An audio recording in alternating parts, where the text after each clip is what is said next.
नमस्कार दोस्तों, आप सभी का स्वागत है हमारे चैनल पे। तो जैसा कि आप जान रहे हैं कि आरआरबी एनटीपीसी 2021 का हम लोग एनालिसिस कर रहे हैं। तो ये आज आपका 12वां वीडियो है और इससे पहले 11 वीडियो प्रोवाइड कर दिए गए हैं। तो अगर आप चैनल पे नए तो अभी से भी आप रेगुलर देखिएगा वीडियो, तो आप कंप्लीट कर लीजिएगा स्टैटिक जी का जो भी जीके का जो पोर्सन है, क्योंकि बार बार रिपीट होते रहता प्रश्न। तो अभी से भी आप रेगुलर रहिएगा तो कंप्लीट हो जाएगा। अगर आपको इसका PDF चाहिए तो आपको क्या करना है, टेलीग्राम चैनल से जुड़ जाना है, जिसका लिंक आपको वीडियो के डिस्क्रिप्शन में मिल जाएगा। और आप वीडियो तो देखते हैं, व्यू भी देख आता है, लेकिन जिस तरह से व्यू भी आता है उस हिसाब से सब्सक्राइब ही नहीं आ रहा। तो अगर आप साथ नहीं दीजिएगा तो क्योंकि एक हाथ से ताली तो बजेगा नहीं, तो आपको भी इसमें साथ देना पड़ेगा। तो आपको क्या करना, अपने दोस्तों पर शेयर करिए और अपने दोस्तों को बताइए और साथ में जोड़ लीजिए। एक शिक्षा ऐसा चीज़ है जिसको बांटने से कमता नहीं है, बढ़ता है। तो आप अपने दोस्तों को बस बताइए, शेयर करिए। और इसका PDF लेना है तो आप टेलीग्राम चैनल से ज्वाइन हो जाइएगा। वहाँ आपको बिल्कुल हैंड्स के द्वारा यानी हाथ के द्वारा आपको लिखा हुआ नोट मिल जाएगा। नेट नहीं, नोट मिल जाएगा आपको हाथ के द्वारा लिखा हुआ। तो आप वहाँ से जुड़ जाइए, वहाँ से आप ले लीजिएगा। और इसका PDF भी वहाँ दे दिया जाता है, तो आप वहाँ से जुड़ जाइएगा और PDF इसका ले लीजिएगा। आपको कुछ नहीं करना है, वीडियो के डिस्क्रिप्शन में जाना है, वहाँ से आपको लिंक मिल जाएगा टेलीग्राम चैनल का, उस पर क्लिक करिएगा, सीधा आप ज्वाइन हो जाइएगा। तो हम लोग शुरू करते वीडियो को। तो आज का जो पहला प्रश्न है कि उस विकल्प का चयन करें जो दिए गए मात्रकों को सर्वोत्तम ढंग से व्याख्यात करता है। मतलब सर्वोत्तम ढंग से व्याख्यात करता है, मतलब इसमें आपको चुनना है कि डॉलर, रुपया, येन, टका।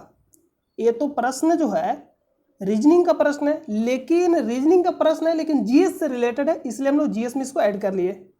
तो देख रहे हैं वित्त, संपत्ति, मुद्रा, अर्थव्यवस्था। तो आपको बताना है कि डॉलर, रुपया, येन, टका ये सब क्या है। वित्त है, संपत्ति है, मुद्रा, अर्थव्यवस्था है। तो आप इसका तो आंसर जान रहे हैं कि सब सभी है जो क्या है, मुद्रा है। लेकिन ये डायरेक्ट प्रश्न पूछेगा कि जो येन है कहाँ का मुद्रा है, तो जापान का। यह प्रश्न पूछेगा जापान का मुद्रा क्या है, तो येन है। रुपया अपना भारत, डॉलर अमेरिका, ये सब हो गया। टका यानी बांग्लादेश। तो आइए हम लोग इसको नोट कर लेते, जो इससे पूछ सकता है प्रश्न। और इसका अगर आपको नोट चाहिए तो आप टेलीग्राम चैनल से ज्वाइन हो जाइएगा, वहां आप बिल्कुल आराम से उतार लीजिएगा। तो लिखिएगा सबसे पहले ईरान का मुद्रा का क्या नाम है, जो इंपॉर्टेंट है, पूछ सकता है। ईरान का मुद्रा क्या नाम है,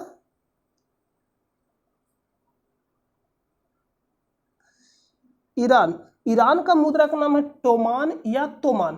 कहीं टो लिखेगा, कहीं तो लिखेगा, तो लिखेगा तोमान, तोमान। देखिए लिखेगा तो मान, ये हो गया, कहीं टोमान में मिलेगा। तो आपको इतना ज्यादा शुद्धिकरण नहीं देखना है, क्यों, क्योंकि आपको निकालना है एग्जाम। तो अगर आप हिंदी पढ़ने बैठ जाइएगा, व्याकरण यहाँ, तो आप यहाँ एग्जाम को नहीं निकाल पाइएगा। तो आपको ज्यादा व्याकरण पे यानी बर्तनी सुधार पे ध्यान नहीं देना है, आपको शुद्धिकरण ज्यादा नहीं करना। आपको सीधा याद रखना है ईरान का जो मुद्रा है उसको बोलते हैं तोमान, यानी टोमान बोलिए या तोमान बोलिए। बांग्लादेश हो गया, बांग्लादेश,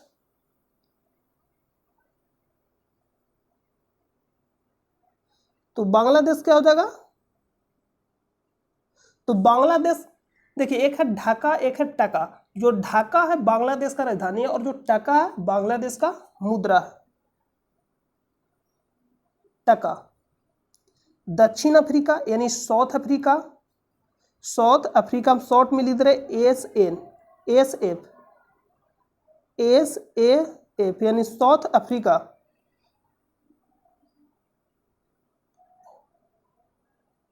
लिख लीजिए पूरा, साउथ अफ्रीका। तो साउथ अफ्रीका को हम बोलते हैं रेंड हो जाएगा, रेंड। चीन इंपॉर्टेंट है, तो चीन का मुद्रा एक तो युवान में होता है या रेमेन में, दोनों में से कोई भी ऑप्शन दे सकता है, दोनों में से युवान या रेमेनबी, रेमेनबी। जापान, तो अभी आपको पता है जापान का मुद्रा का नाम क्या है, येन। तो सीधा प्रश्न पूछेगा कि जापान का मुद्रा का नाम क्या है, या जापान का मुद्रा है तो आपको ऑप्शन दे देगा और चुनना होगा। तो इसको बोलते हैं हम येन, या येन कहाँ का मुद्रा है, या कभी कभी सुमिलित करने के लिए दिया देता है, जैसे अभी आपको दिया गया येन हो जाएगा ब्राजील,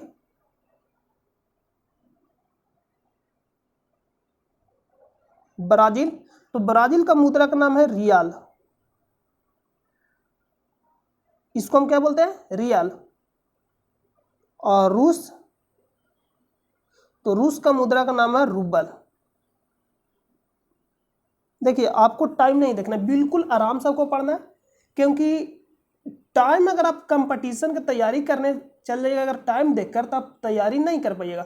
आपको बिल्कुल आराम से जो भी पॉइंट है आप उसको समझिए आराम से, क्योंकि जब तक डॉट क्लियर नहीं होगा तब तक जो कंपटीशन का एग्जाम वो नहीं निकल सकते, क्योंकि यहाँ 9वां 10वां या 11 12 नहीं है जो आप नंबर लाना है। यहाँ आपको एग्जाम क्रैक करने के साथ आपको उसमें क्या आना चाहिए, तो उसमें जो भी आपका कटअप जा रहा है, यानी आपको ज्वाइनिंग तक के, जैसे मान लिया अब नंबर तो ला लिए, आप उसमें क्वालिफाई भी करेंगे, लेकिन क्या होता है लास्ट में जो फाइनल मेरिट लिस्ट होता है वो मेरिट लिस्ट में आप नहीं आ पाते। तो आपको इसको लाने के लिए, मेरिट लिस्ट में नाम लाने के लिए आपको मेहनत करना पड़ेगा बहुत ही अच्छे तरह से, क्योंकि 0.00 से भी, यानी 0.01 से भी छट जाता है।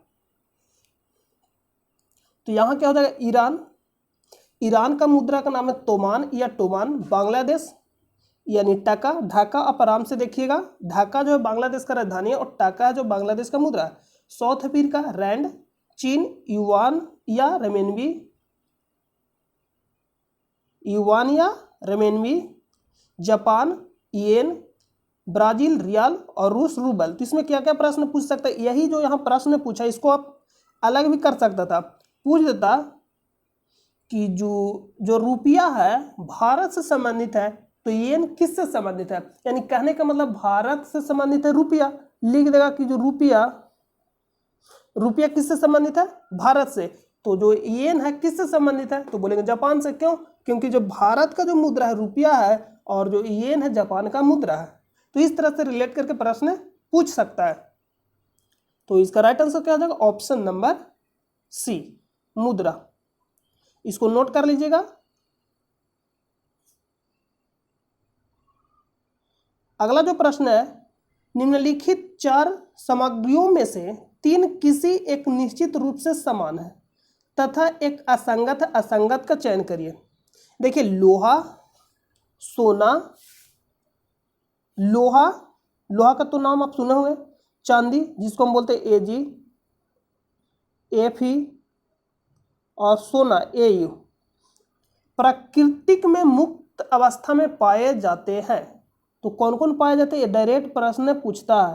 Au, Ag और Pt, यानी पारा भी कभी कभी देता है, यानी Pt पारा करे, पारा को Ag बोलते हैं, प्लेटिनम हो जाएगा Pt। ये प्राकृतिक में मुक्त अवस्था में पाया जाता है। और सबसे कम अभिक्रियाशील, तो सबसे कम हो जाता है सोना, उसके बाद Ag, उसके बाद पारा। ये जो प्लेटिनम है आप इसको शुरू में कर सकते हैं, यानी Au, Ag, उसके बाद Hg यानी पारा। तो सबसे कम अभिक्रियाशील में कौन कौन आता है, सोना, उसके बाद Ag, उसके बाद Hg, यानी सोना चांदी पारा। और एक जो पारा एक मात्र धातु है जो द्रव अवस्था में पाया जाता है। तो आपको याद कैसे रखना, पूरा तत्व में 2 ही ऐसा तत्व है जो द्रव अवस्था में पाया जाता है, एक ब्रोमीन और एक पारा। तो देखिए पारा है जो आप लिखिएगा जब पारा, तो पारा को आप इस तरह से लिख सकते हैं। तो पारा लिखेगा और धातु, तो देखिएगा दोनों का जो अक्षर है 2 अक्षर से मिलकर बना, यानी पारा। तो पूछेगा एक मात्र धातु कौन सा है जो द्रव अवस्था में पाया जाता है, यानी लिक्विड अवस्था में पाया जाता है, तो पारा। लेकिन पूछेगा कि अधातु, तो लिखिएगा जब आप ब्रोमीन, तो ब्रोमीन लिखिएगा अधातु, तब दोनों को देखिएगा तो ये भी 3 अक्षर से मिलकर बना हुआ, तो यानी अधातु ब्रोमीन। तो पूछेगा कि एक मात्र धातु कौन सा जो द्रव अवस्था में पाया जाता है, ब्रोमीन। ये सब बहुत ही इंपॉर्टेंट प्रश्न है, ये सब पूछते रहता है।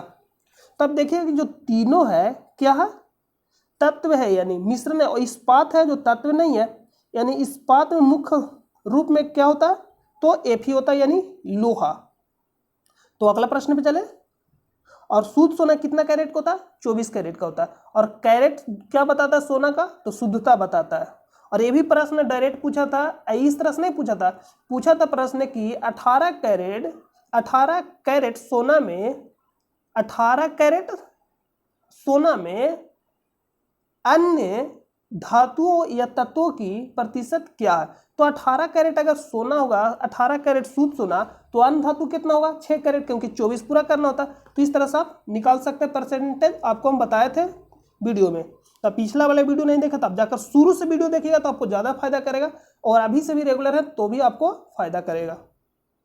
ये सब जो प्रश्न है ये नहीं कि आप रेलवे के एग्जाम दे रहे तो रेलवे में ही पूछेगा, किसी भी एग्जाम में ऐसा प्रश्न पूछ सकता है। अब देखिए यही प्रश्न क्या जो बार बार रिपीट हो रहा है, तो हम अगला वीडियो से ये करेंगे कि जो भी प्रश्न जो रिपीट हो गया, जो प्रश्न आपको हम करा दिए वो प्रश्न नहीं कराएंगे, क्योंकि अभी आपको पूरा सेट का एनालिसिस कराना है। जो प्रश्न हो गया उसको हम अभी नहीं लाएंगे, जो भी प्रश्न नया उसको लाएंगे और एनालिसिस कराएंगे, और फिर हम लोग जब प्रश्न सारा जो भी होगा सेट जब समाप्त हो जाएगा तो उसके बाद हम लोग रिविजन करेंगे। तो साइमन कमीशन बना कब था 1927 में, बना कब था लंदन में 1927 में, और जो भारत आया था 1928 में आया था। कब आया था भारत 1928 में। तो आप याद रखिए बनकर तैयार हुआ 1927 में, और भारत कब आया था साइमन कमीशन 1928 में, और इसी में लाला लाजपत राय की मृत्यु हो गई थी। अगला प्रश्न देखिए, अगला जो प्रश्न है,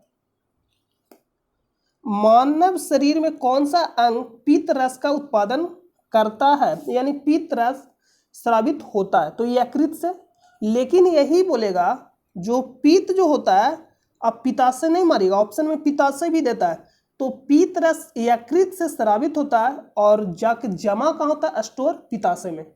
फिर से समझिएगा, जो पित्त रस है यकृत, अरे यकृत जो आप कलेजी आप जानते हैं, जैसे आप मुर्गा ये सब खाए होंगे तब जान रहे हैं कलेजी क्या होता है, क्योंकि कलेजी आप देख रहे होंगे, समझ गए होंगे कि कलेजी क्या होता है। तो यकृत आप अगर नहीं समझ रहे, जिसको हम बोलते हैं कलेजी बोलिए, या लीवर, इंग्लिश में लीवर भी बोल देता है, LIVER, तो इसको हम लीवर भी बोलते हैं। कलेजी बोलिए, लीवर बोलिए, यकृत बोलिए। अगर कलेजी हम लोग इसको देहाती में कर, जैसे देहात भाषा में बोल सकते हैं, जब मुर्गा उर्गा खाते बोलते हैं कलेजिया दे दे, बोलते हैं ना खाने के लिए, तो कलेजी हो गया। यकृत यानी लीवर।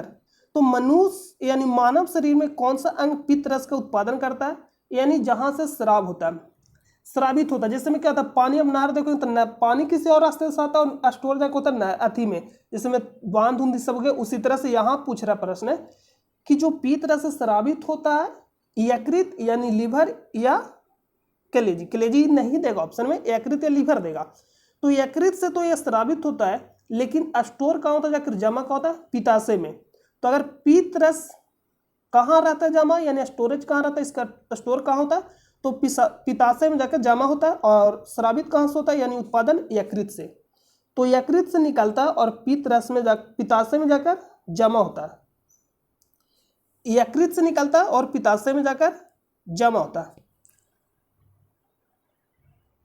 तो इसका राइट आंसर क्या हो जाएगा, ऑप्शन नंबर ए। और अग्नाशय की बात करें तो अग्नाशय से क्या स्रावित होता है, अग्नाशय से इंसुलिन स्रावित होता है। और ज्यादा थोड़ा डिफिकल्ट इसको बनाएगा तो क्या पूछेगा, बीटा कोशिका से स्रावित होता है। जो इंसुलिन है अग्नाशय के बीटा कोशिका से स्रावित होता है।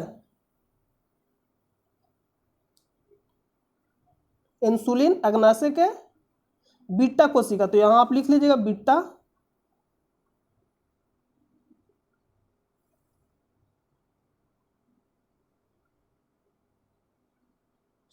अल्फा बीटा, आप समझते हैं ना, इसको हम बीटा बोलते हैं, शॉर्ट में आप बीटा लिख लीजिएगा ऐसे, बीटा कोशिका से स्रावित होता इंसुलिन है जो कहां से स्रावित होता है, तो अग्नाशय के बीटा कोशिका से। अगर अग्नाशय और बीटा कोशिका दोनों है तो आप मारिएगा बीटा कोशिका, क्यों, क्योंकि हमको एग्जैक्ट आंसर मालूम, एग्जैक्ट जगह का नाम मालूम है।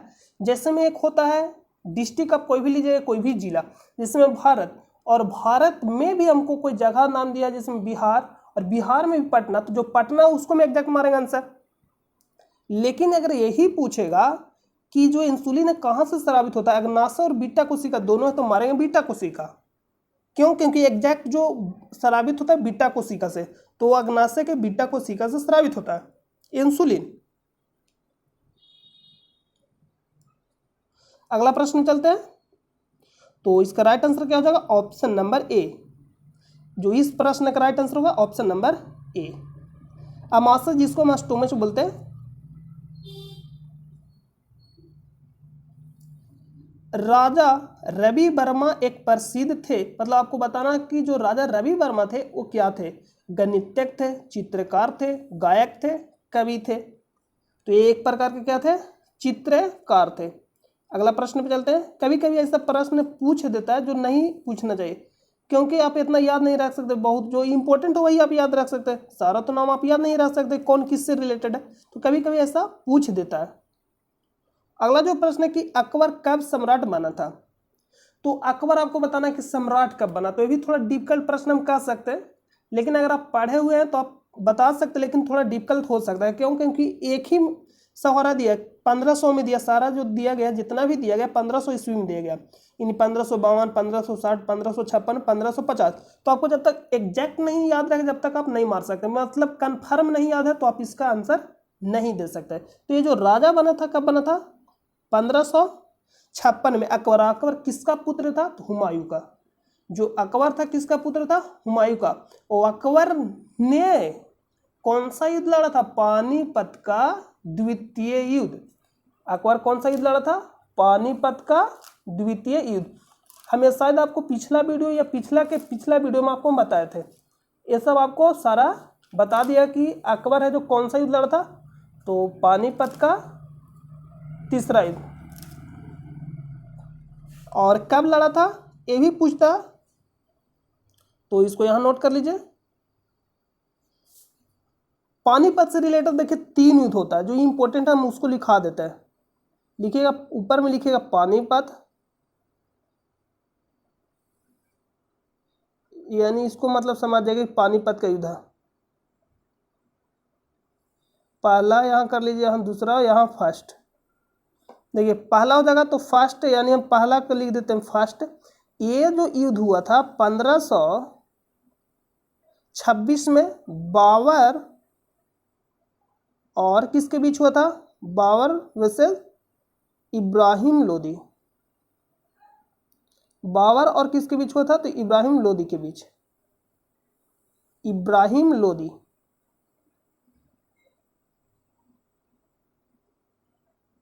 इब्राहिम लोदी।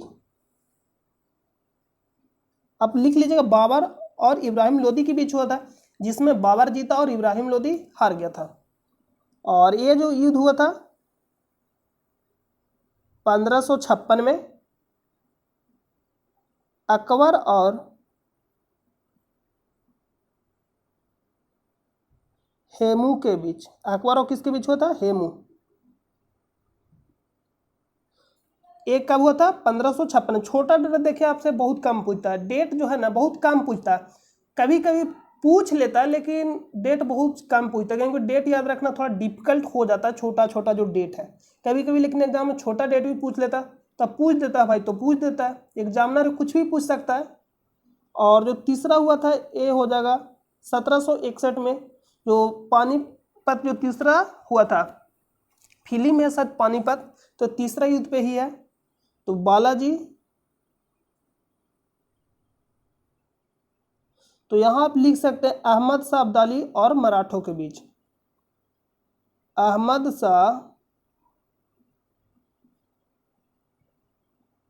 शाह अब्दाली और मराठों के बीच। और मराठा क्या होता है? तो मराठा साम्राज्य हार जाती है।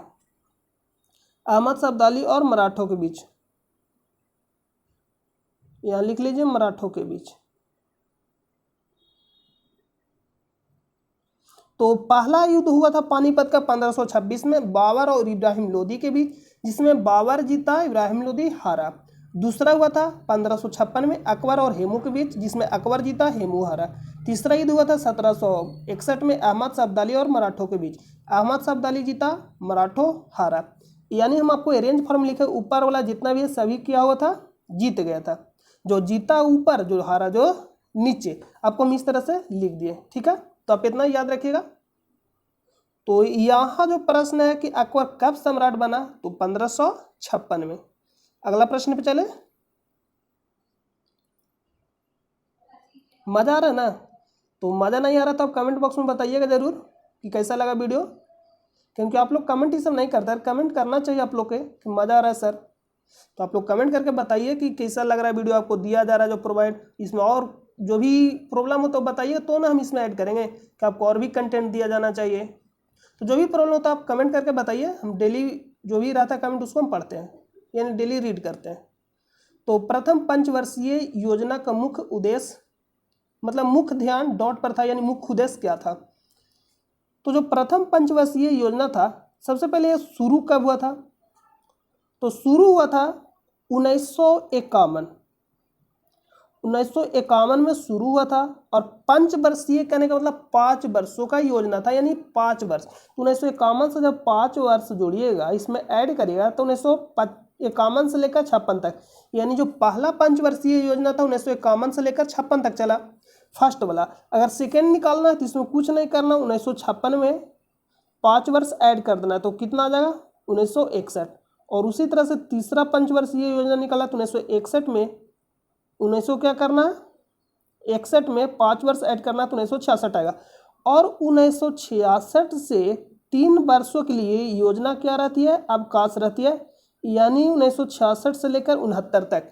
ये वाला प्रश्न पूछेगा जिसको हम हॉलीडे के नाम से जानते हैं। तो प्रश्न पूछता है कि योजना अवकाश कब से कब तक रहा, तो 1966 से लेकर 1969 तक। प्रश्न क्या पूछेगा कि योजना अवकाश कब से कब तक रहा, यानी हॉलीडे के नाम से जानते हैं, तो 1966 से लेकर 69 तक, यानी 3 वर्षों के लिए। और सीधा प्रश्न ये भी पूछता है कितने वर्षों के लिए योजना अवकाश रहा था, 3 वर्षों के लिए, और कब से कब तक, 1966 से लेकर 1969 तक।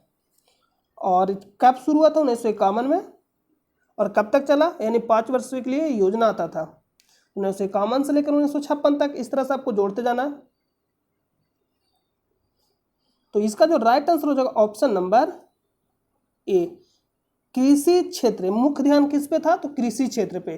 कृषि क्षेत्र कहने का मतलब प्राथमिक क्षेत्र, प्रथम सेक्टर, प्रथम सेक्टर, द्वितीय, तृतीय, इस तरह से होता है ना, 3 सेक्टर, प्रथम, द्वितीय, यानी पहला, दूसरा, तीसरा। तो प्रथम क्षेत्र में जो भी आपको आ जाए कृषि से रिलेटेड जो भी हम लोग करते हैं, मतलब उत्पाद से रिलेटेड। और सेवा क्षेत्र किस में आता है, तो तृतीय क्षेत्र में आता है। जो भी बैंक की सब हो गया, सेवा क्षेत्र, ये सब तीसरा आएगा, यानी तृतीय सेक्टर में आएगा, तृतीय क्षेत्र में। और जो भी कृषि से रिलेटेड है वो आएगा पहला सेक्टर में। अगला प्रश्न पे चलते हैं। और हो सकता है माइंड में भी चल रहा होगा कि सर दूसरा सेक्टर में कौन सा आएगा, तो आप सोच सकते हैं कि दोनों के अलावा जो हो गया दूसरा सेक्टर, ये भी दिमाग लगा सकते हैं, या आप इसको एक बार देख लीजिएगा, ये इंपॉर्टेंट है। ऐसे भी आपको याद रहेगा कि कृषि वाला से रिलेटेड जो भी हो गया पहला क्षेत्र है, और जो भी सेवा क्षेत्र हो गया, ये सब बैंकिंग, ये सब क्षेत्र जो भी हो गया, ये सब तीसरा क्षेत्र, यानी स्टेप है। सबसे पहले हम लोग क्या करेंगे, उत्पाद करेंगे, उत्पाद करके उसको सामग्री सब बनाएंगे, मतलब उसको बाद फिर क्या करेंगे, सेलिंग करेंगे। इस तरह से हम लोग सोच सकते हैं। कंप्यूटर में डेटा को किस रूप में संग्रहित किया जाता है, तो कंप्यूटर में कौन सा यूज होता है, यूज नहीं, कौन सा जो कोड होता है यूज हम लोग करते हैं कंप्यूटर में 0 और 1, यानी बाइनरी नंबर को यूज करते हैं। कंप्यूटर में किसका यूज होता है, बाइनरी नंबर का, यानी 0 और 1 का ही यूज होता है, इससे ज्यादा यूज नहीं होता। तो यहाँ का जो आंसर होगा बाइनरी। अगला प्रश्न पे चले। तो अगला प्रश्न इंपॉर्टेंट है, तो इंपॉर्टेंट है, इसको हम आपको बताए थे शायद, अगर आप पहला वीडियो देखेंगे तो आपको याद आ रहा होगा कुछ फिगर जो बताए थे, हम आपको अभी बता रहे छाप कर। गोदावरी नदी का उद्गम किस स्थान से होता है, तो गोदावरी नदी का उद्गम ब्रह्मगिरी की पहाड़ियां जो कर्नाटक में पड़ता है वहां से इसका उद्गम होता है। और कहाँ जाकर गिरता है, बंगाल के खाड़ी में। तो गोदावरी नदी से 2 प्रश्न पूछ सकता है। देखिए जो दक्षिण, एक पूछता दक्षिण की गंगा और एक दक्षिण भारत की गंगा, नहीं समझ में आया, दक्षिण की गंगा और दक्षिण भारत की गंगा। दक्षिण की गंगा यानी दक्षिण की गंगा हम किसको कहते हैं, एक है गोदावरी, एक है कावेरी और एक है गोदावरी। तो दक्षिण की गंगा पूछेगा तो कावेरी नदी को दक्षिण की गंगा पूछेगा तो कावेरी नदी, और दक्षिण भारत की गंगा, समझिए फिर से, बहुत ही ज्यादा इसमें कंफ्यूजन है। दक्षिण भारत की गंगा यानी भारत लगा दिया कि दक्षिण भारत की गंगा तो गोदावरी, और सिर्फ पूछा कि दक्षिण की गंगा तो कावेरी। याद हो जाएगा, दक्षिण की गंगा कावेरी, दक्षिण भारत की गंगा गोदावरी, यानी भारत लग गया तो गोदावरी, और सिर्फ पूछेगा दक्षिण की गंगा तो कावेरी। इसमें आप कंफ्यूज नहीं करिएगा। गंगोत्री से गंगा नदी का उद्गम होता है, और यमुनोत्री से यमुना नदी का उद्गम होता है, और कुर्ग बहुत ही ज़्यादा इंपॉर्टेंट है। ये कहाँ पड़ता है? कर्नाटक में। ये जो कुर्ग है ये कहाँ पड़ता है? तो कर्नाटक में पड़ता है। कुर्ग कहाँ पड़ता है? कर्नाटक में। तो ये सर ये इंपॉर्टेंट क्यों है? तो कुर्ग को भारत का स्कॉटलैंड कहा जाता है। क्या कहा जाता है? भारत का स्कॉटलैंड। कुर्ग को भारत का स्कॉटलैंड कहा जाता है। छाप लीजिएगा कि कुर्ग को भारत का स्कॉटलैंड कहा जाता है। और कहाँ स्थित है? तो स्थित है कर्नाटक में। तो ये तो आप कहोगे यमुनोत्री यमुना का, और गंगोत्री गंगा का, और ब्रह्मगिरी की पहाड़ियों से गोदावरी का। गोदावरी को हम लोग क्या बोलते हैं? गोदावरी को बोलते हैं दक्षिण भारत की गंगा। दक्षिण भारत की गंगा गोदावरी, और दक्षिण की गंगा कावेरी। अब दोनों पे ध्यान दीजिएगा बहुत ही अच्छे तरह से। तो अगला प्रश्न है 1857 के विद्रोह को अंग्रेजों ने आखिरकार कब दबाया था? 1857 के विद्रोह को अंग्रेजों ने आखिरकार कब दबाया था? तो 1859 में। शुरू कब हुआ था? 1857 में। और दबाया इसको कब था? 1859 में। और उस समय के जो वाइसरॉय था कौन था? Lord Canning. लॉर्ड कैनिंग कौन था वाइसरॉय? तो लॉर्ड कैनिंग था। याद रखिएगा कि उस समय का वाइसरॉय कौन था? तो लॉर्ड कैनिंग था। इसको आप याद रखिएगा, लॉर्ड कैनिंग को। और इसमें गंगा में आपको नहीं बताया अभी फिगर जो छाप कर बोल रहे थे बताने के लिए। देखिए जो फिगर आपको छाप कर बता रहे हैं, ये मान लीजिए कि रहा, ये क्या रहा? इसको हम बोलते हैं मानसरोवर झील। मान लीजिए इसको हम लिख कर आपको एक बार बताए थे शुरू में कि ये हो गया मानसरोवर झील। ये क्या है? मानसरोवर झील। इधर से निकलता है ब्रह्मपुत्र नदी।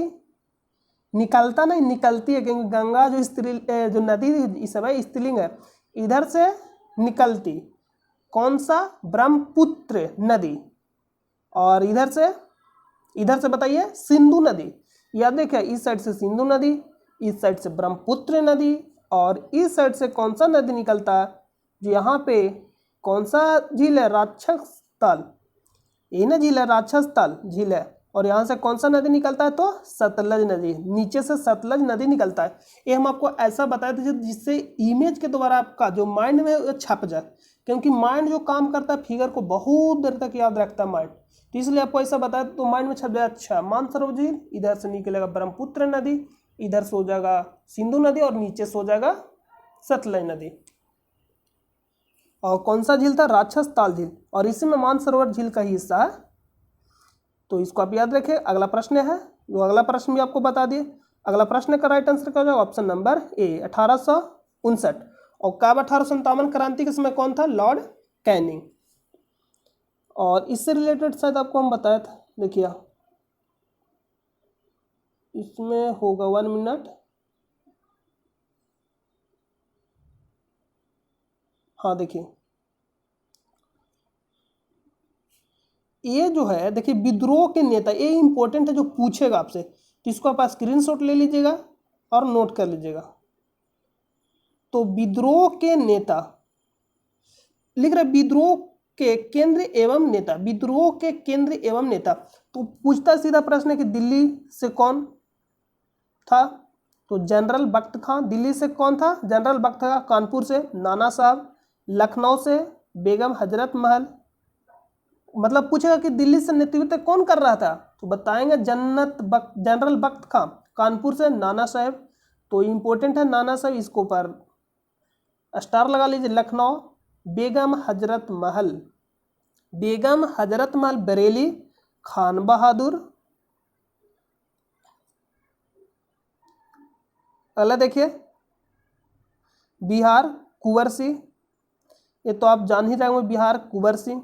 फैजाबाद मौलवी अहमदुल्ला, मौलवी अहमदुल्ला। तो आपको हम बता रहे हैं उसको आप याद जरूर रखिए, एक कुंवर सिंह वाला आप याद रखिएगा। झांसी की रानी रानी लक्ष्मीबाई, तो झांसी की रानी रानी लक्ष्मी, और बरेली से आप याद रखिए खान बहादुर खां। इधर का आप चारों याद रखिएगा, और इधर से बिहार से कुंवर सिंह, झांसी से रानी लक्ष्मीबाई, इलाहाबाद लियाकत अली, ग्वालियर तात्या टोपे, आप इसको याद रखें, ग्वालियर तात्या टोपे। गोरखपुर गजाधर सिंह, गोरखपुर से कौन था, तो गजाधर सिंह। 1 मिनट। तो फर्रुखाबाद से नवाब तफजल हुसैन, सुल्तानपुर शहीद हसन, संबलपुर सुरेंद्र साय। जो आपको बताया आप उसको याद रखिएगा।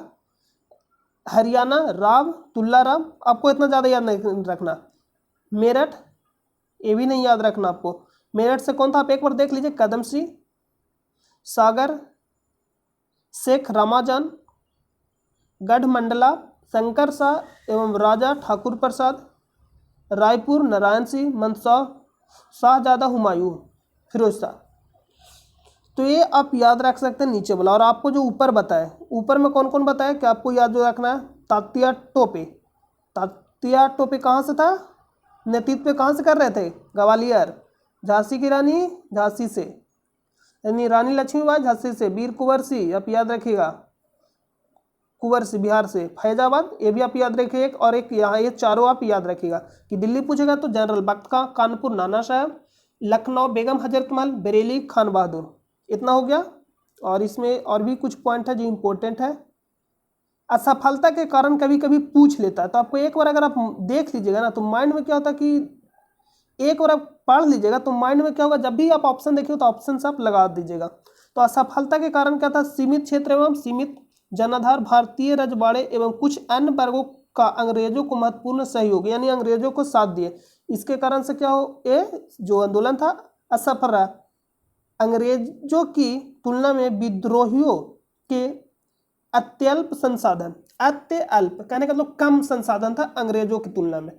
योग नेतृत्व एवं सामंजस्य का अभाव, यानी योग नेतृत्व मतलब योग्यता नहीं था, जो नेतृत्व करते मतलब योग नहीं थे, और सामंजस्य का अभाव था।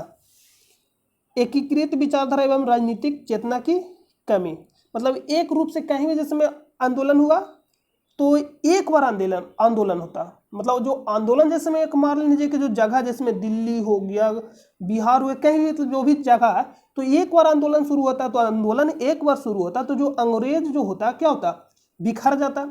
लेकिन जो आंदोलन हुआ ये एक बार शुरू नहीं हुआ, अलग अलग शुरू हुआ। अगर बिहार में शुरू हुआ तो बाकी जगह नहीं हो रहा, तो जो अंग्रेज सब इसको क्या किया, कंट्रोल कर लिया। क्योंकि एक जगह आंदोलन चल रहा तो सारा जो अंग्रेज रहेगा जो भी रहेगा वहां उसको सैनिक अपना भेज देगा और उसको क्या करता था, दबा देता था। तो ही बोल रहे एकीकृत विचारधारा एवं राजनीतिक चेतना की कमी। अगला प्राकृतिक प्रभाव ये सब पढ़ा, ये सब आपको नहीं पूछा है, ये सब कहाँ पूछेगा, तो ये सब बीपीएससी और यूपीएससी वाले से पूछेगा। और ये भी जो इम्पोर्टेंट ये सब है, तो ये सब किससे पूछता है, जो छोटा छोटा जो ये सब डेट है मात्रा ऐसा, तो ये पूछता है बीपीएससी यूपीएससी में। तो ये सब आपको याद नहीं रखना, तो ये इम्पोर्टेंट है। इतना जो आपको हम बताए उसको आप याद रखिएगा। हम लोग कहाँ थे, चलते हैं अपने स्थान पे। देखिए यहाँ थे, तो ये तो आपको बता दिए। अगला प्रश्न पे चलते हैं। दिल्ली से पूछेगा बख्त खां, भूलिएगा नहीं, दिल्ली से बख्त खां, वक्त आने दो बता देंगे, बख्त खां। तो आपको मेहनत करना है। जैसे देखिए आप जब तक मेहनत नहीं ना करिए, अगर आप ईमानदारी से मेहनत कर रहे हैं तो समझ लीजिए कि एक दिन एक दिन नाम क्या होगा, छपेगा ही। तो आप ईमानदारी से सिर्फ अपना जो कर्तव्य है वो निभाते रहिए, बाकी तो ऊपर वाला का जो मिलेगा ही मिलेगा। अगर आप मेहनत ईमानदारी से कर रहे हैं तो एक दिन सफल आप 100% होइएगा, कोई नहीं रोक सकता। तो मेहनत सिर्फ क्या होना चाहिए, ईमानदारी से होना चाहिए। इसमें थोड़ा सा भी त्रुटि, सब मतलब त्रुटि यहाँ पे हम लोग यूज नहीं कर सकते, इसमें मतलब थोड़ा सा भी कंजूसी नहीं होना चाहिए। हिंदुस्तान रिपब्लिकन एसोसिएशन का गठन कब किया गया था? तो 1924 में। ये सब प्रश्न बार बार रिपीट हो रहा। अगला क्या करें, अगला जो सेट रहा वहां से हम आपको प्रश्न जो करा दी वो आपको नहीं लाएंगे। तो 1924 में हुआ था। और कौन? चंद्रशेखर आजाद इससे संबंधित है, भगत सिंह भी इससे संबंधित है। और देखिए इंपॉर्टेंट है जो 1922 डेट याद आ रहा है, 1922 5 फरवरी 1922 चौरी चौरा कांड। और इसी कांड के कारण असहयोग आंदोलन को वापस लेना पड़ा महात्मा गांधी को। असहयोग आंदोलन किसके कारण से वापस हुआ थे पूछेगा प्रश्न, चौरी चौरा कांड। और ये कब हुआ था? 5 फरवरी 1922 को चौरी चौरा एक नामक जगह था यूपी में, वहीं हुआ थे चौरी चौरा कांड। और असहयोग आंदोलन कब शुरू हुआ था? 1 अगस्त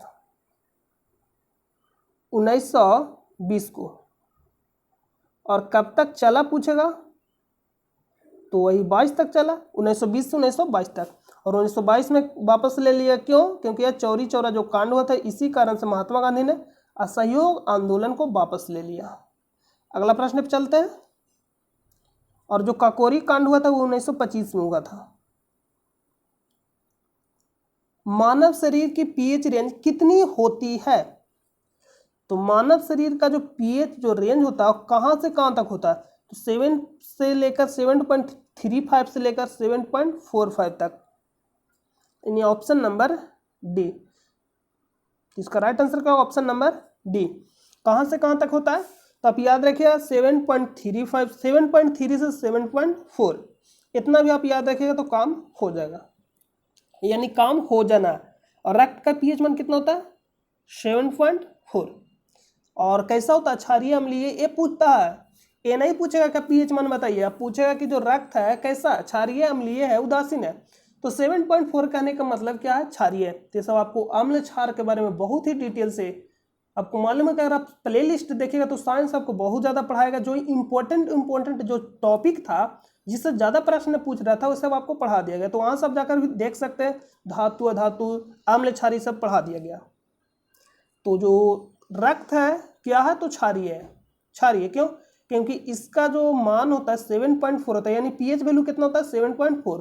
और 7 से ऊपर जाता है इसका कहने का मतलब क्षारीय बढ़ेगा, और 7 से नीचे आएंगे इसका कहने का मतलब अम्लीय बढ़ता और साथ पे उदासीन होता है। तो राइट आंसर डी। अगला प्रश्न पे चलते हैं। भारत का पहला उच्च न्यायालय डॉट में स्थापित किया गया था।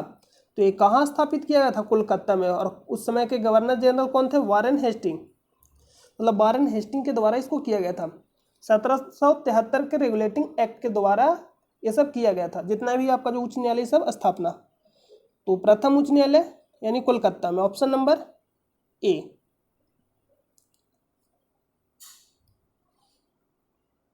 अगला प्रश्न है, जून 2020 तक की जानकारी के अनुसार यूनेस्को द्वारा कितने विश्व धरोहर स्थलों को संरक्षित किया गया था, यानी संरक्षित किया गया था?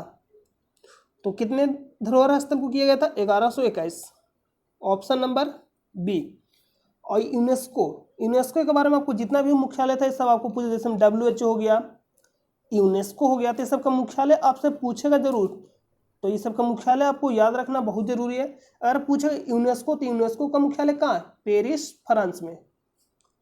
Paris, France.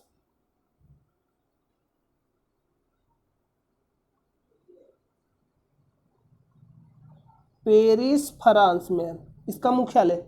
और स्थापना कब हुआ था? 16 नवंबर 1945, 16 नवंबर 1945 को।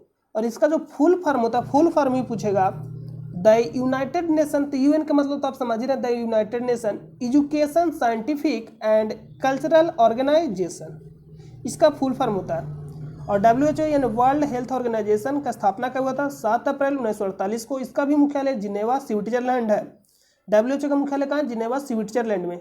और एक और मुख्यालय जिनेवा, स्विट्जरलैंड में, किसका मुख्यालय? तो WTO वर्ल्ड ट्रेड ऑर्गेनाइजेशन का। तो आप ये दोनों याद रखिएगा। और 7 अप्रैल को ही मनाया जाता है स्वास्थ्य दिवस। क्यों?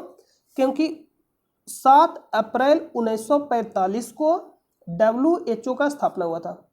कब हुआ था? 7 अप्रैल को ही हुआ था WHO का स्थापना। कब हुआ था? 7 अप्रैल को ही हुआ था WHO का स्थापना। 7 अप्रैल 1945 नहीं 48 को हुआ था। अगला प्रश्न पे चलते हैं।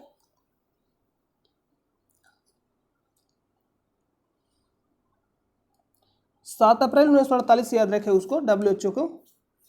तो कितने पर्यावरण कार्यकर्ताओं को गोल्डन मैन पर्यावरण पुरस्कार 2019 मिला था? तो इसको हम शामिल कर लेते इसलिए क्योंकि पूछा गया प्रश्न है, तो अब भाई पूछा गया तो आपको तो आंसर बताना पड़ेगा। तो कितने व्यक्तियों को शामिल किया गया था? 6। ये मत पूछ दीजिएगा सर कौन कौन व्यक्ति को शामिल किया गया, आप इसको नेट पर सर्च कर लीजिएगा। ये प्रश्न नहीं पूछा क्योंकि ये करंट का प्रश्न है। तो 2021 आ गया तो 2020-21 का ही करंट पूछेगा, ज़्यादा पीछे का करंट नहीं पूछेगा। अगला प्रश्न पे चलते हैं। देखिए नीति आयोग, हम आपको बार बार बता रहे हैं कि नीति आयोग और यूएन से बहुत ज़्यादा प्रश्न पूछा है एनटीपीसी में। तो आप इस दोनों को देख लीजिएगा कि जो यूएन का है जो कौन कौन सा सदस्य है, इसको नीति आयोग, और नीति आयोग पूरा आपको बता दे, पीडीएफ दे दिया गया टेलीग्राम चैनल पे, आप वहाँ से नोट कर लीजिएगा। और जितना भी मुख्यालय उसका भी आपको पीडीएफ दे दिया गया। तो नीति आयोग का स्थापना कब होता है? नीति आयोग का स्थापना 1 जनवरी 2015 को होता है। नीति आयोग का स्थापना 1 जनवरी 2015 को होता है नीति आयोग का स्थापना। और किसके स्थान पे आता है? तो योजना आयोग के स्थान पे आता है। और आपसे एक प्रश्न पूछता है, योजना आयोग का नाम नीति आयोग कर दिया गया कब? यानी योजना आयोग का जो नाम था बदलकर नीति आयोग किया गया, कब किया गया था? तो 2014 में। और नीति आयोग पूछेगा कि नीति आयोग किसके स्थान पे है? तो योजना आयोग के। और नीति आयोग का स्थापना कब हुआ? 1 जनवरी 2015 को। और प्रथम अध्यक्ष नरेंद्र मोदी। और अध्यक्ष कौन होता है? तो उस समय के जो तत्कालीन, यानी उस समय के जो तत्कालीन प्रधानमंत्री होता है, तो उस समय के जो प्रधानमंत्री है वही अध्यक्ष होता है नीति आयोग का। और उपाध्यक्ष पहले कौन थे? प्रश्न पूछेगा तो कौन थे? नितिन। उपाध्यक्ष आपसे पूछ रहे हैं, अध्यक्ष नहीं, उपाध्यक्ष। अध्यक्ष तो हो जाएंगे नरेंद्र मोदी। पहले अध्यक्ष नरेंद्र मोदी, पहले अध्यक्ष नरेंद्र मोदी। और दूसरे अध्यक्ष कौन था? यानी दूसरे अध्यक्ष कौन था? तो दूसरे अध्यक्ष अभी कोई भी नहीं बना। पहले अध्यक्ष नरेंद्र मोदी। अगर आपसे प्रश्न पूछेगा पहले उपाध्यक्ष कौन थे, तो आप हमें कमेंट बॉक्स में बताइएगा। आपको बताए थे तो पहले उपाध्यक्ष कौन थे? तो पनगड़िया। कौन था पहले उपाध्यक्ष? देखिए आपसे पूछेगा पहले उपाध्यक्ष तो कौन था? पहले उपाध्यक्ष पूछ रहे, ये नहीं आपसे पूछ रहे पहले उपाध्यक्ष तो अरविंद पनगड़िया। आपको ये याद रहना चाहिए, पहले उपाध्यक्ष पूछेगा तो अरविंद पनगड़िया, और सिर्फ अध्यक्ष पूछेगा तो हो जाएंगे कौन? नरेंद्र मोदी, मोदी जी। अगला प्रश्न पे चले, इसका आंसर क्या होगा? नीति आयोग द्वारा women transforming India a voice किस वर्ष में शुरू किया गया? तो 2016 में शुरू किया गया था। ऑप्शन भी वैसा ही दिया गया है जो 2015 के बाद। 2014 तो आप काट सकते हैं क्योंकि 2015 में तो इसका स्थापना भी हुआ, तो 2015 में स्थापना हुआ तो इसके बाद ही करेगा।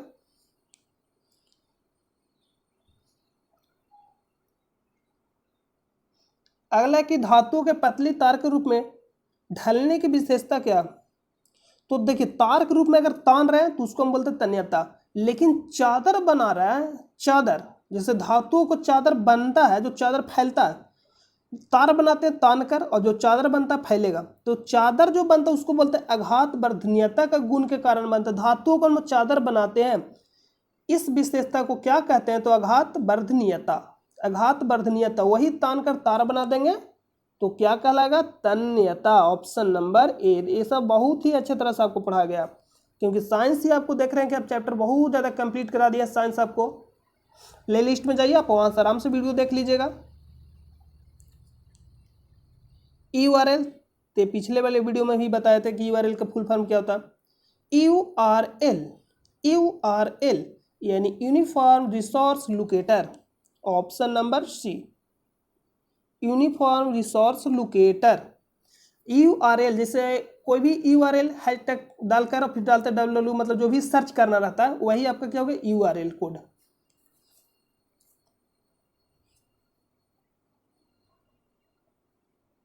गांधी सागर बांध किस राज्य में स्थित है? तो ये स्थित है चंबल नदी पर। कहाँ स्थित है? तो मध्य प्रदेश में। गांधी सागर बांध ऑप्शन नंबर ए। और इसी पर कौन सा सागर एक और है? महाराणा प्रताप सागर। महाराणा प्रताप सागर यानी किस बांध पे है, किस नदी पे? बांध तो है ही महाराणा प्रताप सागर, किस नदी पे पूछेगा तो चंबल नदी पे है, चंबल नदी, ऑप्शन नंबर ए। अगला प्रश्न पे चले।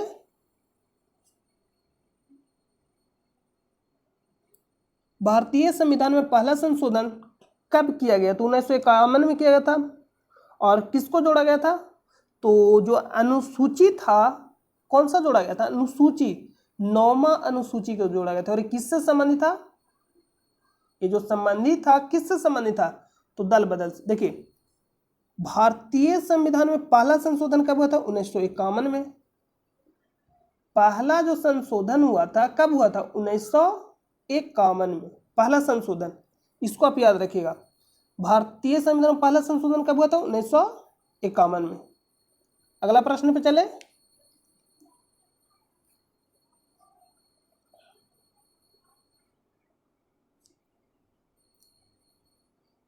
इनसेट IB, इनसेट 1B है, यानी इनसेट फर्स्ट बी को कब शुरू किया गया? तो यह शुरू किया गया था 1983 में। ये सब क्या? तो इनसेट एक श्रेणी है, इसमें क्या उपग्रह है, ये उपग्रह से संबंधित है। इनसेट IB को कब शुरू किया गया? तो 1983 में।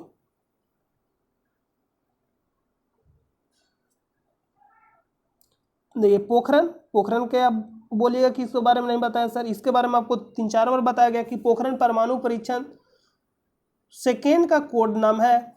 तो सबसे पहले हुआ कब था? तो ये हुआ था 11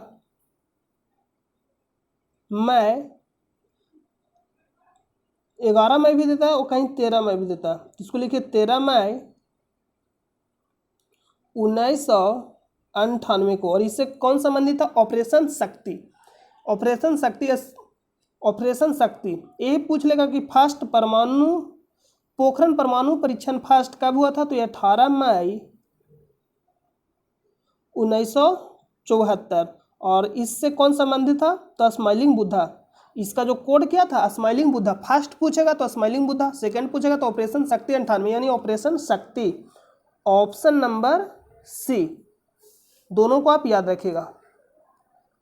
अगला एक जो ऑप्शन है लाफिंग बुद्धा, ये नहीं था, लाफिंग बुद्धा कोई भी नहीं था। सांची का स्तूप का निर्माण किसने कराया था? सांची का स्तूप का निर्माण किसने कराया था? अशोक। और ये कहाँ स्थित है? तो मध्य प्रदेश में। ये कहाँ स्थित है? मध्य प्रदेश में। अशोक ने कराया। ये कहाँ स्थित है? मध्य प्रदेश। देखिए, अशोक, बिंदुसार, चाणक्य, चंद्रगुप्त मौर्य। चंद्रगुप्त मौर्य के गुरु कौन थे? चाणक्य। गुरु चाणक्य जो थे चंद्रगुप्त मौर्य के गुरु थे। और इन्हीं का जो एक पुस्तक है अर्थशास्त्र पुस्तक का नाम है, उसको मैं अर्थशास्त्र के बारे में नहीं बताया गया। जो अर्थशास्त्र है पुस्तक का नाम है, ये नहीं कि आप अर्थशास्त्र से रिलेटेड, अर्थशास्त्र पुस्तक का नाम है जो चाणक्य के द्वारा रचित किया गया है। चाणक्य का पुस्तक है अर्थशास्त्र है। उसमें क्या बताया गया? राजनीति के बारे में बताया गया। और चंद्रगुप्त मौर्य के गुरु थे। इनका अन्य नाम क्या? चाणक्य, विष्णुगुप्त, कौटिल्य, ये चाणक्य का ही अन्य नाम है। चंद्रगुप्त मौर्य के जो पुत्र कौन था? बिंदुसार। और बिंदुसार का पुत्र था अशोक। देखिए, चंद्रगुप्त मौर्य का पुत्र है बिंदुसार और बिंदुसार का पुत्र है अशोक। ये आप याद रखें। अशोक जो एक इंपॉर्टेंट है, 261 BC यानी ईसा पूर्व में कलिंग का युद्ध लड़ा। तो कलिंग का युद्ध अशोक कब लड़ा था? तो 261 ईसा पूर्व। कहीं कहीं 262 भी देता है, जिसको आप याद रखें 261 ईसा पूर्व। कलिंग का युद्ध अशोक कब लड़ा? 261 ईसा पूर्व। और ये कहाँ पड़ता है कलिंग? उड़ीसा। अगला प्रश्न पे चले। और बिंदुसार, ये देखिए अभी आपको याद है कि बिंदुसार एक है बिंबिसार। दोनों में कंफ्यूजन नहीं करें। जो बिंदुसार है मौर्य साम्राज्य से रिलेटेड है, यानी बिंदुसार है जो चंद्रगुप्त मौर्य का पुत्र है, और जो बिंबिसार है वह हर्यक वंश से संबंधित है। बिंबिसार हर्यक वंश से संबंधित है और बिंदुसार मौर्य वंश से संबंधित है। जो बिंबिसार का जो पुत्र कौन रहता है? अजातशत्रु। अजातशत्रु अजातशत्रु के इस समय में प्रथम बौद्ध संगीति का आयोजन किया जाता है। कहाँ? तो पाटलिपुत्र में 483 ईस्वी 483 ईसा पूर्व 483। आप इसको याद रखें, प्रथम बौद्ध संगीति कहाँ किया गया था? तो पाटलिपुत्र कह रहे, राजगीर में। कहाँ किया था? राजगीर के सतपर्णी नामक गुफा में किया गया था प्रथम बौद्ध संगीति। किसके शासनकाल में? तो जो बिंबिसार है, एक बिंदुसार आपको बताया जो किससे संबंधित है? मौर्य साम्राज्य से। लेकिन जो बिंबिसार है, बिंबिसार का पुत्र रहता है अजातशत्रु, उसी के समय में होता है प्रथम बौद्ध संगीति पाटलिपुत्र में। और उसका पुत्र कौन रहता है? उदयन, जो पटना को बसाया। दोनों नाम याद रखिएगा, जिसमें आपको कंफ्यूज नहीं करना। अगला प्रश्न पे चले।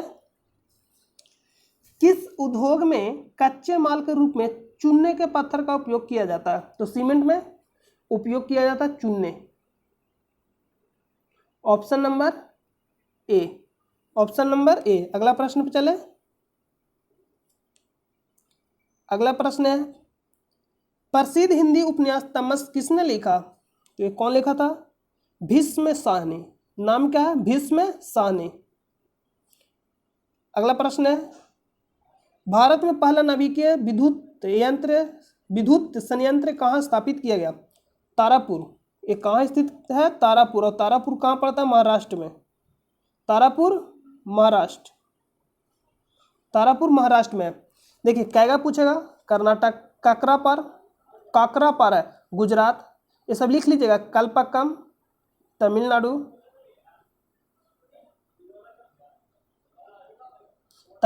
कैगा कर्नाटक।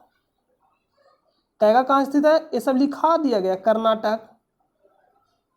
काकरापार गुजरात।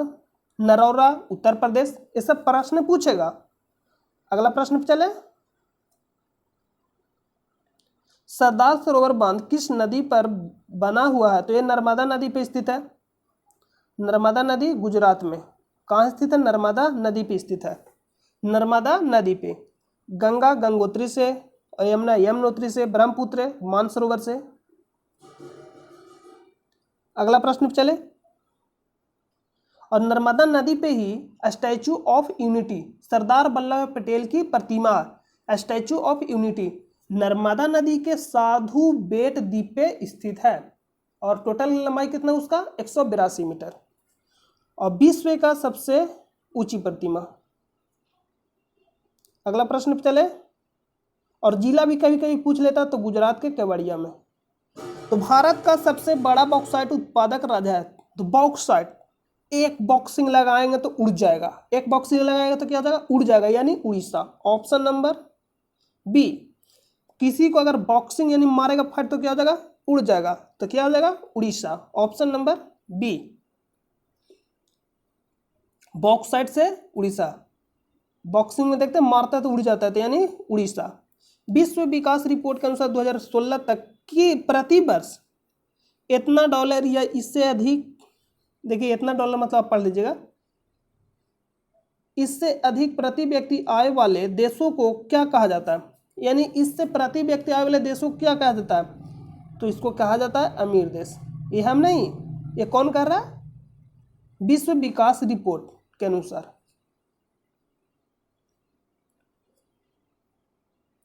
हेपेटाइटिस ए किसके कारण होता है? तो ये विषाणु के कारण होता है। जितना भी हेपेटाइटिस के वर्जन है सभी विषाणु के कारण होता है। तो आपको हम जितना भी एक बार रोग होता है ना, विषाणु जीवाणु प्रोटोजोआ से, उसको हम एक बार लान के सीरीज ही करा देंगे पूरा। प्रोग्रामिंग लैंग्वेज जावा का आविष्कार ... द्वारा किया गया था। तो जावा का आविष्कार किसके द्वारा किया गया था? तो जेम्स गोसलिंग के द्वारा किया गया था। अगला प्रश्न देखिए। भारत ने पहली बार ओलंपिक खेलों में किस वर्ष में भाग लिया? तो ये 1900 ईस्वी में भाग लिया था। 1900 ईस्वी में। और शुरू कब हुआ था? 1900 ईस्वी में भाग लिया और शुरू हुआ था 1894 में। 1894 में ओलंपिक समिति का स्थापना हुआ और शुरू 1896 से हुआ था। अगला प्रश्न पे चले। और ये 1924 आप देख रहे हैं, इंपॉर्टेंट डेट है। महात्मा गांधी एकमात्र अध्यक्षता करते हैं बेलगाम, जो कहाँ पड़ता है? कर्नाटक में। तो बेलगाम अधिवेशन में महात्मा गांधी अध्यक्षता करते हैं 1924 में। और 1925 सरोजनी नायडू प्रथम भारतीय महिला अध्यक्ष, सरोजनी नायडू कानपुर अधिवेशन। और प्रथम महिला अध्यक्ष एनी बेसेंट 1917 में कोलकाता अधिवेशन में, और एक कानपुर अधिवेशन में करते हैं सरोजनी नायडू। 1923 आपको याद आ रहा है, 1923 मोतीलाल नेहरू और सी एल दास के द्वारा स्थापना किया जाता। बताइए क्या किया जाता 1923 में? स्वराज पार्टी, सब याद रखिएगा। अगला प्रश्न पे चलते हैं। सुकन्या समृद्धि योजना का शुभारंभ किसने किया था? तो नरेंद्र मोदी। कब हुआ था? 2015 में। और इसमें क्या होता है? और इसी में बेटी बचाओ बेटी पढ़ाओ योजना 2015 में ही शुरू हुआ था पानीपत के हरियाणा से। और इसी के तहत बेटी बचाओ बेटी पढ़ाओ योजना के ही तहत स्टार्ट किया सुकन्या समृद्धि योजना। इसमें क्या होता है? तो जो 10 वर्ष से कम उम्र के जो भी कन्या होती है, यानी जो भी 10 वर्ष से कम उम्र के जो बालक हैं, उनके नाम पे खाता खुलाया जाता है। उनके नाम पे क्या होता है? इसमें खाता खुलाया जाता है। और जब तक 18 वर्ष पूर्ण नहीं होगा तब तक के पैसा नहीं निकलता है। तो अगला प्रश्न पे चले। क्या कहा जाता है कि 1906 में भारत का प्रथम राष्ट्रीय ध्वज डॉट में फहराया गया था? तो ये कहाँ फहराया गया था? कोलकाता में फहराया गया था। अगला प्रश्न पे चलते हैं। RTI अधिनियम कब प्रभावी हुआ? तो जितना भी अधिनियम था कल के वीडियो आप देख लीजिएगा, वहां आपको मिल जाएगा, या आप टेलीग्राम चैनल से ज्वाइन हो जाएगा, वहां आपको इसका PDF मिल जाएगा, उतार लीजिएगा। तो जो भी राइट टू एजुकेशन, एक होता है राइट टू एजुकेशन, आप इसमें कंफ्यूज नहीं हो। RTE ये जो आया था 2009 में आया और लागू कब से हुआ था? 2010 में। आप बुक देखिएगा, सरकारी वाला जो भी बुक है उसमें लिखा रहता RTA यानी राइट टू एजुकेशन, यानी शिक्षा का अधिकार 2009, शिक्षा का अधिकार 2009 अधिनियम 2009 का था और लागू कब से हुआ था? 2010 से। और RTI यानी राइट टू इन्फॉर्मेशन यानी सूचना का अधिकार, तो ये कब हुआ था? अधिनियम कब प्रभावी हुआ था? 2005 में। अधिनियम कब का था? 2005 का। Option number D. अगला प्रश्न पे चले। वही पूछ लेगा, क्या पूछेगा? टाइगर प्रोजेक्ट 1973 और एलिफेंट एक्ट 1992। तो सब आपको कल बताया गया, वहाँ से आप लिख लीजिएगा, या आप टेलीग्राम चैनल से ज्वाइन हुई है, वहाँ आपको इसका PDF पूरा मिल जाएगा, जितना भी एक्ट है।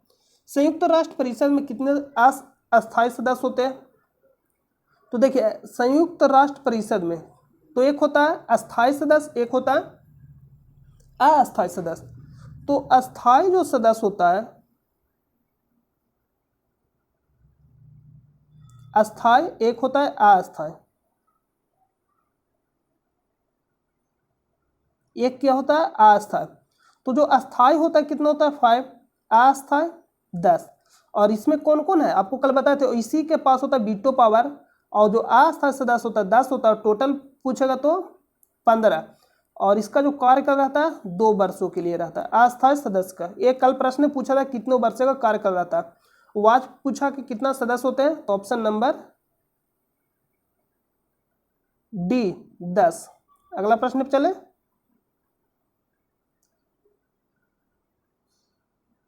निम्नलिखित में से कौन सा सबसे कम आयु के नोबेल विजेता है?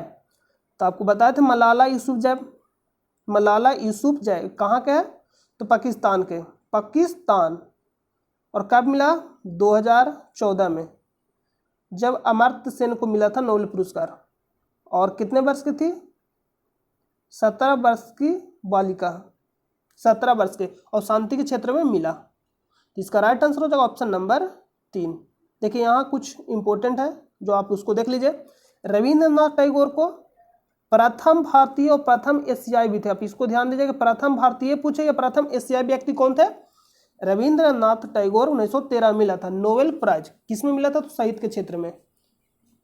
1930 का बात करें तो सीवी रमन नोबेल प्राइज किस क्षेत्र में मिला था? तो फिजिक्स यानी भौतिकी के क्षेत्र में 1930 में। जो भारतीय हैं उनको आप याद रखिएगा जरूर। हरगोविंद खुराना 1968 में नोबेल प्राइज मिला था किस क्षेत्र में? तो मेडिसिन। मदर टेरेसा किस क्षेत्र में मिला नोबेल प्राइज? शांति के क्षेत्र में। कब मिला? 1979 में। 1979 में। सुब्रमण्यम चंद्रशेखर किस क्षेत्र में मिला? भौतिकी के क्षेत्र में। 1983 में। 1983 में। 1988 में अमर्त्य सेन, शायद आपको अभी हम 2014 अमर्त्य सेन बोले थे क्या? अमर्त्य सेन बोले थे क्या? नहीं, अमर्त्य सेन 2014 में नहीं, 2014 में ये थे आपका हो जाएंगे कैलाश सत्यार्थी। 1998 में दिया गया था अमर्त्य सेन को इकोनॉमिक्स के क्षेत्र में, और 2014 में कैलाश सत्यार्थी को दिया गया था शांति के क्षेत्र में। और इन्हीं के साथ किनको दिया गया था? किसको दिया गया था? मलाला यूसुफजई को शांति के क्षेत्र में 2014 में ही। और विश्व के सबसे कम उम्र की महिला, यानी विश्व के सबसे कम उम्र के व्यक्ति, महिला नहीं बोलते, विश्व के सबसे कम उम्र के व्यक्ति प्राप्त करने वाले नोबेल प्राइज कौन थी? तो मलाला यूसुफजई 17 वर्ष में। Venkataraman Ramakrishnan Nobel prize in chemistry 2009, chemistry के क्षेत्र में। अगला प्रश्न है, ये सब आपको करा दिया गया है। ये देखिए जो कुछ इंपॉर्टेंट मैप है जिसमें आपको बताया गया, क्या बताया गया देख लीजिए। इसमें तो क्लीन नहीं दिखाई दे रहा। देखिए यहीं पे गोदावरी नदी, देखिए ये वाला। अगला मैप पे देखते हैं।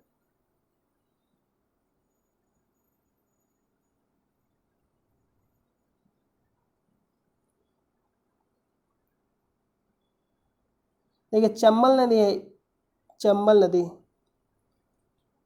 कहाँ है? यहाँ जो यहाँ से निकलती है, नहीं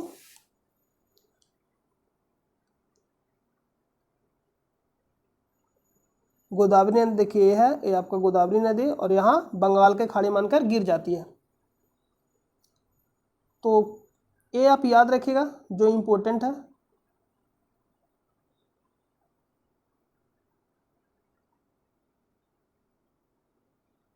तो आज के लिए हम लोग इतना ही रहते हैं। तो आप सपोर्ट करिए हमें, क्योंकि जब तक आप सपोर्ट नहीं करिएगा तो देखिए एक हाथ से ताली तो लगेगा नहीं। तो आपको तो सपोर्ट करना ही होगा। सपोर्ट में कुछ नहीं करना, अपने आप दोस्तों को बताइए कि आप यहाँ से आप अपनी तैयारी कर सकते हैं। बिल्कुल आपको सारा चीज़ आपको आराम से पढ़ाया जाएगा। या आप कहीं से भी तैयारी कर रहे हैं तो आप एक अस्थायी चैनल से जुड़िए और वहाँ से आप तैयारी करिए, तो ही आपको फायदा होगा। तो आप कहीं भी एक अस्थायी चैनल से जुड़ जाइए, आप वहाँ से तैयारी करिए। आप मेरे साथ भी जुड़ सकते हैं। आपको जो भी प्रॉब्लम होता है वो कमेंट बॉक्स में बताइए या टेलीग्राम चैनल पे मैसेज करिए, आपका प्रॉब्लम को सोल्व किया जाएगा।